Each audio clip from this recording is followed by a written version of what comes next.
Hello दोस्तों, नमस्कार। एक बार फिर से आपके अपने यूट्यूब चैनल जिक्सना स्टडी पॉइंट में बहुत बहुत स्वागत है।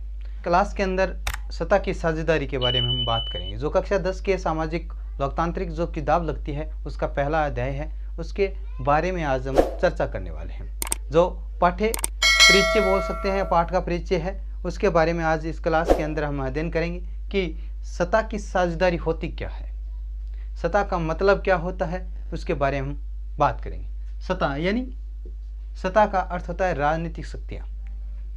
क्या? राजनीतिक शक्तियां।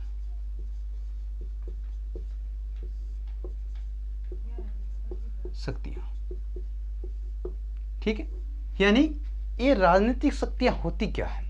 ये ऐसी शक्तियां होती है जो देश के हित के लिए निर्णय ले सके। क्या? यानी ये ऐसी शक्तियां होती है जो देश के हित के लिए निर्णय ले सके, उन्हें राजनीतिक शक्तियां कहा जाता है। जिनके पास राजनीतिक शक्तियां हैं उसे क्या कहा जाता है? सत्ता कहा जाता है। क्या कहा जाता है? सत्ता कहा जाता है। ठीक है, यानी इसका वास्तविक रूप से हम कह सकते हैं सरकार। जिनके पास राजनीतिक शक्तियां हैं उसे हम क्या कहेंगे? सरकार कहेंगे। क्या कहेंगे? सरकार। ठीक है, ये राजनीतिक शक्तियां होती क्या है? देखिए कि मान लीजिए जिनके पास राजनीतिक शक्तियां हैं वो कोई घोषणा कर दे तो लोग उनको मान लेते हैं। जैसे मैं एक उदाहरण देता हूं कि मान लो मैंने कोई घोषणा की है कि आज रात 12 बजे 500 की जो नोट है वो बंद हो जाएंगे, उसके बाद नहीं चलेंगे, तो कोई बात मेरी मानेगा क्या? शायद कोई भी नहीं मानेगा मेरी बात को। और वहीं हमारे प्रधानमंत्री, देश के प्रधानमंत्री ये बोल दे कि आज रात 12 बजे के बाद जो 500 के नोट है वो नहीं चलेंगे, तो सभी लोग मान लेंगे। क्यों मान लेंगे? क्योंकि उनके पास क्या है? राजनीतिक शक्तियां हैं। क्या है? राजनीतिक शक्तियां हैं। कहने का मतलब है सरकार है, उसके पास सत्ता है।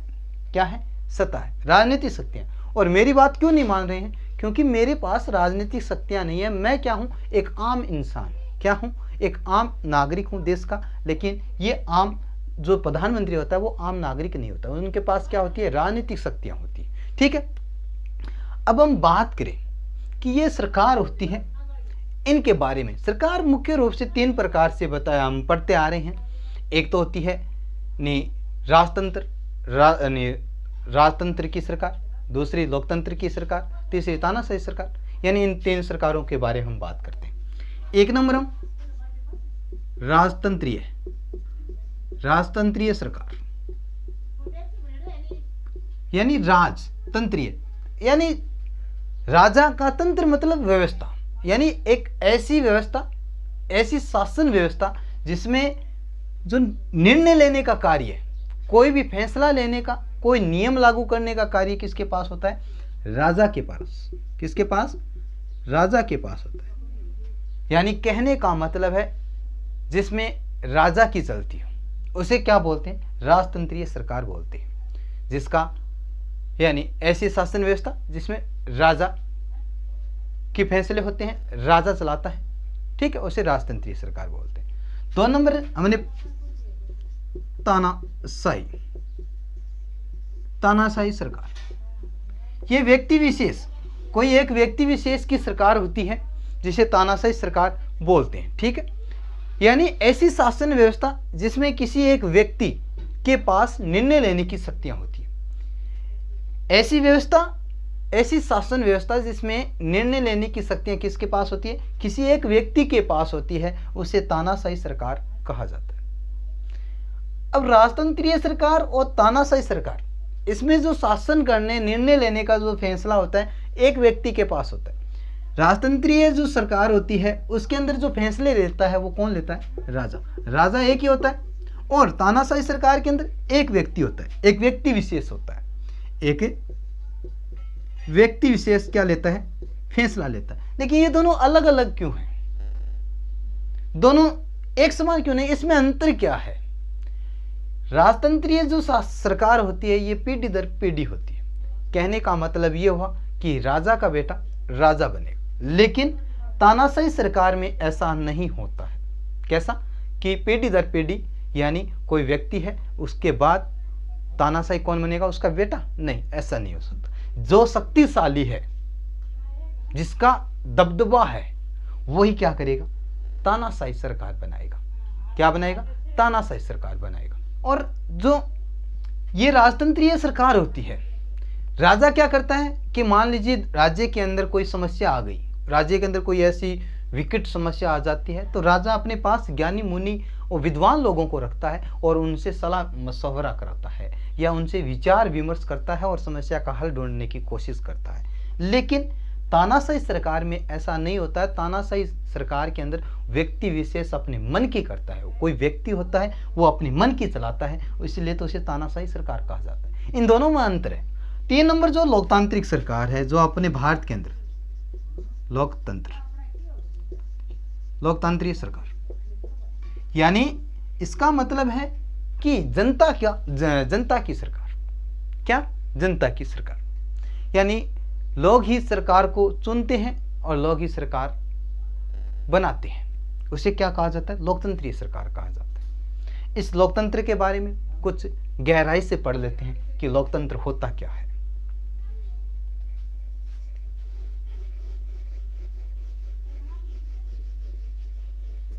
लोकतंत्र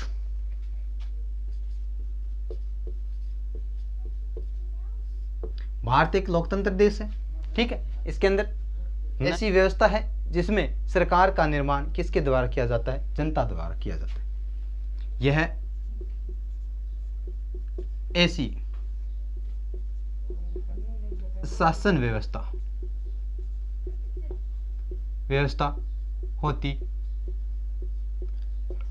है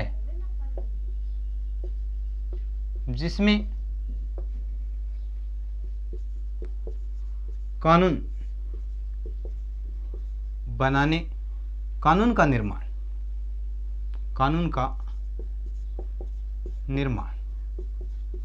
या सरकार का निर्माण किसके द्वारा होता है?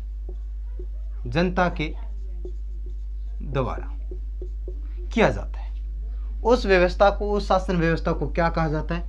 लोकतंत्र कहा जाता है। क्या कहा जाता है? लोकतंत्र कहा जाता है। एक बार फिर देख लीजिए, ऐसी शासन व्यवस्था होती है, लोकतंत्र क्या होती है? ऐसी शासन व्यवस्था होती है जिसमें सरकार बनाने का या सरकार का निर्माण जनता द्वारा किया जाता है। क्या किया जाता है? दूसरी परिभाषा है कि जनता के द्वारा चुनाव प्रक्रिया से अपने प्रतिनिधियों का चुनाव करना या चयन करना क्या कहलाता है? लोकतंत्र कहलाता है। जनता के द्वारा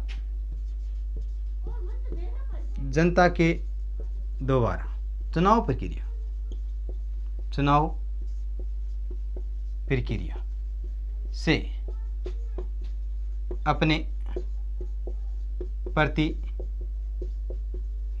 अपने प्रतिनिधियों का चयन करना क्या कहलाता है? लोकतंत्र कहलाता है। इस लोकतंत्र के बारे में एक विद्वान हुए हैं, राजनीतिज्ञ हुए हैं, इब्राहिम लिंकन ने परिभाषा दी है कि जनता द्वारा जनता के लिए शासन क्या कहलाता है? लोकतंत्र कहलाता है। क्या कहलाता है? देखो, इसने कहा है जनता द्वारा जनता के लिए शासन क्या कहलाता है? लोकतंत्र कहलाता है। ये इब्राहिम लिंकन के द्वारा परिभाषा दी गई है। ठीक है, इतनी बात समझ भाई।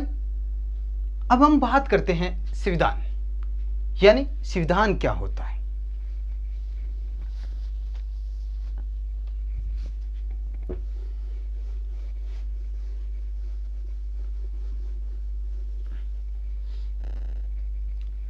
संविधान यह एक ऐसा दस्तावेज होता है जिसमें देश का कानून लिखा जाता है, लिखित होता है। देखो, किसी देश या संगठन के आधारभूत विधि विधान को संविधान कहते हैं। क्या कहते हैं? संविधान कहते हैं। ये विधि विधान क्या होता है? कानून होता है। क्या होता है? कानून। ठीक है, इन कानूनों को क्या कहा जाता है, यानी संविधान कहा जाता है। इस भारतीय संविधान जिसका निर्माण बाबा साहब भीमराव अंबेडकर ने किया था, यानी इसलिए इस भारतीय संविधान का जनक किसे कहा जाता है, बाबा साहब भीमराव अंबेडकर को कहा जाता है। बाबा साहेब भीमराव अंबेडकर को क्या कहा जाता है, भारतीय संविधान का जनक कहा जाता है। अब हम बात करते हैं संसद, यानी क्या होता है संसद। संसद होता है जिसमें जनता द्वारा चुने गए प्रतिनिधि वहां पर जाकर बैठते हैं और देश के लिए, जनता के लिए कानून बनाने का कार्य करते हैं। ठीक है, संसद देश के लिए कानून बनाने, देश के लिए कानून बनाने या बने हुए कानूनों को बदलने के लिए निर्वाचित व्यक्तियों का समूह क्या कहलाता है, संसद कहलाता है।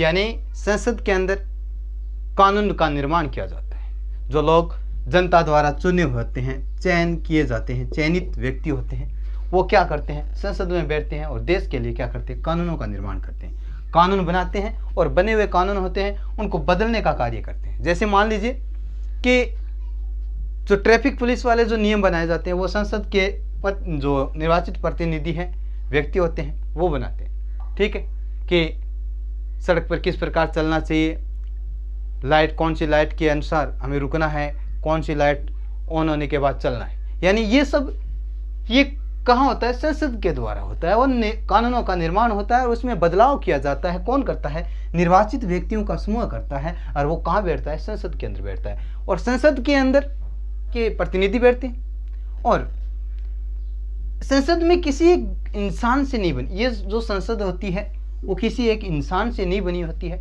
इसके 3 अंग बताए गए हैं। कौन से, 1 नंबर है लोकसभा, इसके 3 अंग होते हैं, लोकसभा, 2 नंबर राज्यसभा और 3 नंबर कौन सा होता है, राष्ट्रपति।